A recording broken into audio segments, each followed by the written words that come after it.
हाँ बेटा शुरू करो। महान्यायवादी जो है आर्टिकल 76 में दिया गया है, ये भारत का प्रथम विधि अधिकारी होता है। इसकी नियुक्ति कौन करता है? राष्ट्रपति द्वारा इसकी नियुक्ति की जाती है और इसका कार्यकाल बहुत इंपॉर्टेंट है, राष्ट्रपति के प्रसाद पर्यंत तक, जब तक राष्ट्रपति चाहता है। ठीक है, अब इसका काम क्या होता है तो बहुत इंपॉर्टेंट है इसका कार्य। सबसे पहले कार्य देखो क्या है, केंद्र सरकार के विरुद्ध मुकदमों का सरकार का प्रतिनिधित्व करना।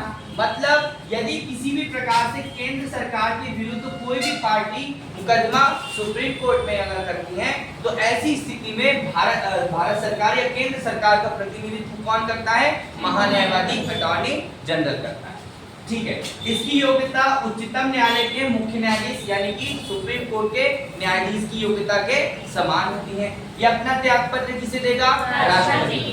जैसे महान्यायवादी होता है वैसे ही राज्य में जो है आपको बता दे महाधिवक्ता होता है, और महाधिवक्ता जो होता है ये आर्टिकल 165 में दिया गया।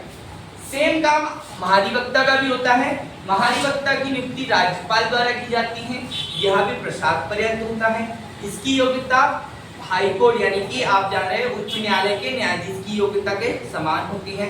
यह भी राज्य सरकार के विरुद्ध किए गए मुकदमों की पैरवी करता है या मुकदमों का प्रतिनिधित्व करता है, किसके साथ?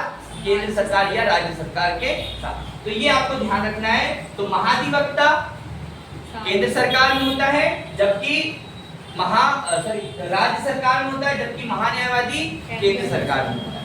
ठीक है, आर्टिकल 76 ये आपको ध्यान रखना है।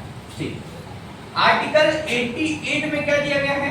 आर्टिकल 88 कहता है कि महाधिवक्ता को आपके लोकसभा और राज्यसभा किसी भी सदन में भाग लेने का अधिकार है, बशर्ते वह क्या नहीं कर सकता?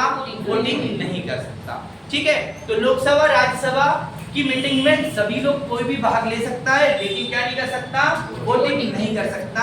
ये आपको याद रखना है।